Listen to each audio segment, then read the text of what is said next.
السلام عليكم، ازيكم يا حبايبي؟ اللهم صل على سيدنا محمد. السلام. عملنا بقى جاتو شاتو ده، عملناه بطريقه سهله كده وبسيطه. عملناه النهارده كده في البيت على الولاد. عملناه بصوا عامل ازاي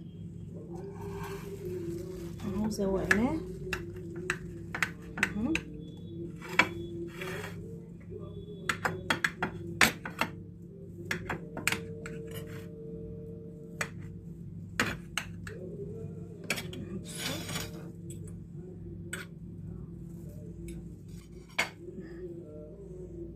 عامل ازاي ما شاء الله. ببيضه واحده والله اهو. بصوا بصوا والزواق يا دوبك منه فيه. كان عندي شويه كريم شانتيه زوقنا بيها، ما عندكيش خلاص. بصوا عامل ازاي ما شاء الله تبارك الله. يلا بينا بقى نشوف مع بعض الطريقه وعملناها ازاي. معايا كوبايه من اللبن، كوبايه من السكر، كوبايه الا ربع من الزيت، وضفت لها معلقه من الزبده. مش عايزه تحطيها براحتك، لو انت مستغنيه عنها خلاص تمام كده، استكفي بالزيت. كبار من الكاكاو اهو الاسباني الخام، كيس من الفانيليا. هناخد من الخليط ده كوبايه كده واحده اهو. هضيف بيضه واحده كده ما تكونش طالعه من التلاجة اهي. هحط معلقه كده من الخل عليها كده بعد ما خرجت معايا بقى من الفرن اهي. بصوا اتاكدت ان هي ما فيهاش اي حاجه، بس انا لازم اسيبها تبرد بصراحه عشان انا نقلتها كنت عاملاها في الصاج ده فلقيته صغير عليها. بصوا الفرق ما بين ده وده قد ايه اهو. رحت نقلاها تاني، دهنت الصاج الكبير دوت سمنه وبدرته بالدقيق، ورحت حاطاه في ده عشان ما تبقاش ايه عاليه كده وتخينه كده، السمك بتاعها تخين. فرحت نقلاها من الصاج ده دخلتها الصاج ده. قلت اقول لكم على المعلومه دي لان هي كانت محتاجه صاج اكبر، فانا استخدمت الصاج الاكبر.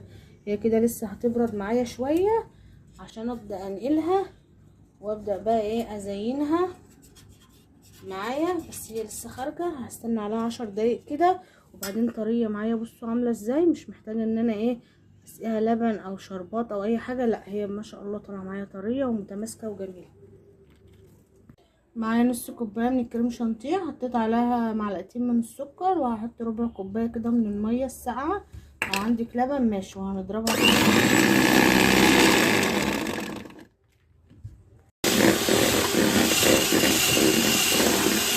بصوا بعد ما ضربتها تبقى معايا بالقوام ده. بصوا هحطها بقى بكيس او هي بستريتش واحطها في التلاجة تجمد معايا كده. بعد ما بردت معايا كده، ما هي ما بردتش قوي، انا هقسمها كده اتنين اهو. هي بس اتعملت مني من هنا اهو، هقسمها كده نصين معايا، مش مستحمله بصراحه. ماشي، ده اول حاجه. هزوقها بقى كده الكريم شانتيه اللي احنا عملناه مع بعض. عايزه تحطي له معلقتين من الشوكولاته حطي اهو. هي مستعجله انا عليها فراحت قطعت مني اهو.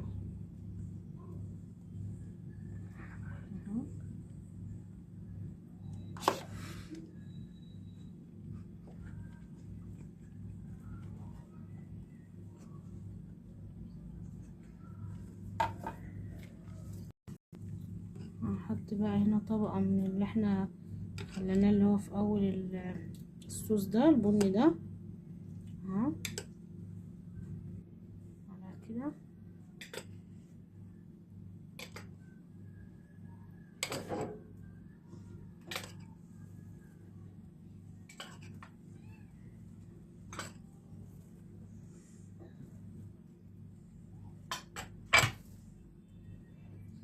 عندك بقى اي شوية زواق بقى زوقي بيها الحاجة الموجودة عندك اهو. دي حاجة بسيطة كده عملناها للولاد اهي في البيت.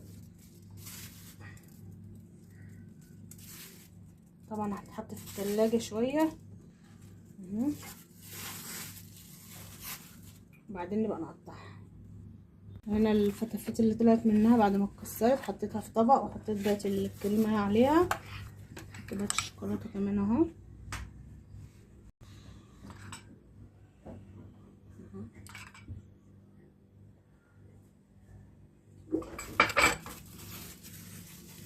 هنسيبها برضو تكمل معانا بالمنظر ده.